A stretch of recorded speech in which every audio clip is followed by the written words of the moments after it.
Welcome to Skills to Drill. We hope you will use this video to think about the often underused skills that you really need to use in the classroom every day that will help your students perform better on their tests. Our books and program cover grammar from the most basic points.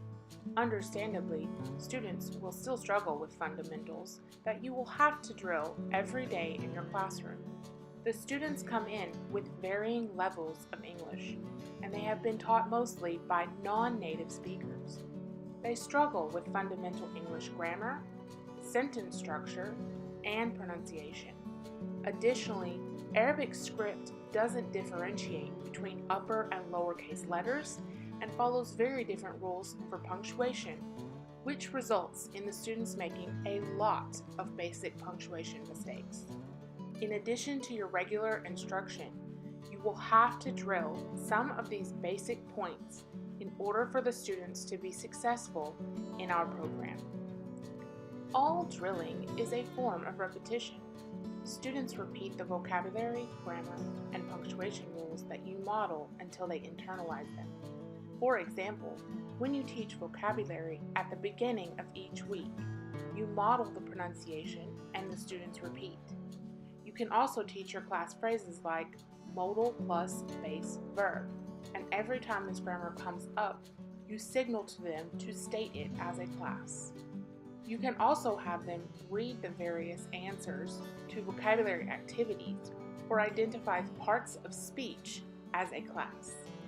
Another effective technique is to ask the class a question like I eat, you eat, we eat, she, he, it, and have them answer eats.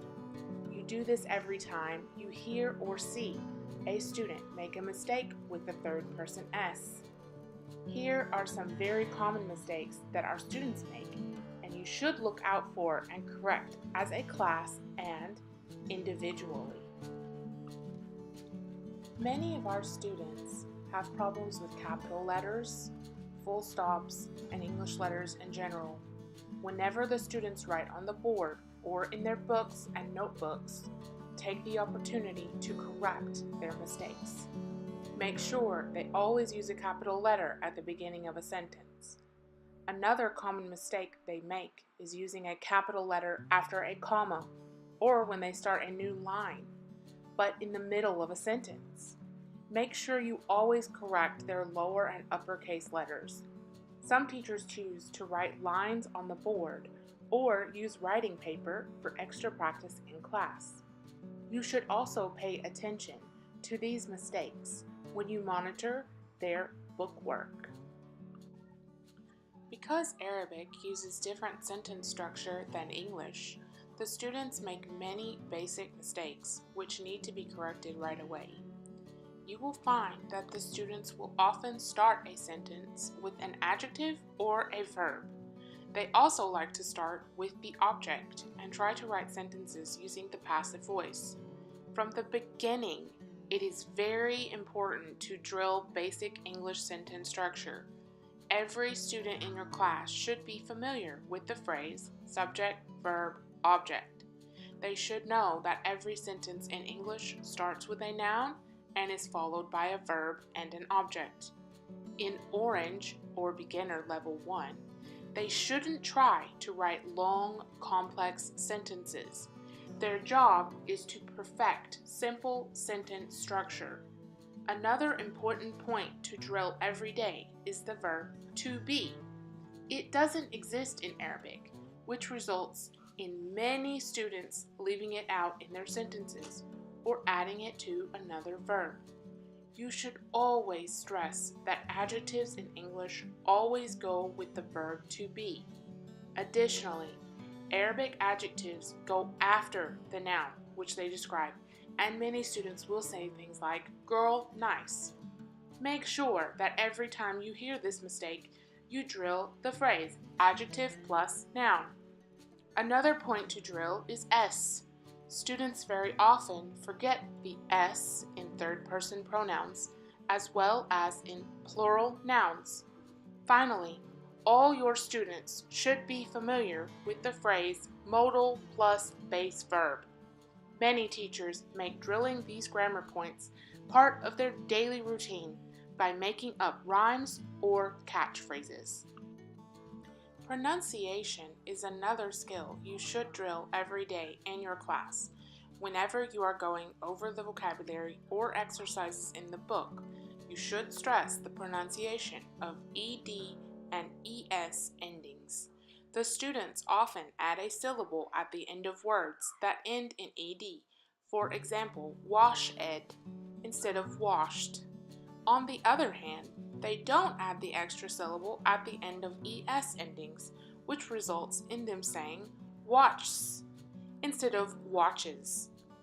This is a skill tested in the course. However, it's important to drill from the beginning.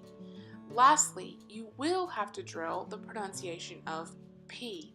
Arabic doesn't have the P sound, so students often pronounce people as people.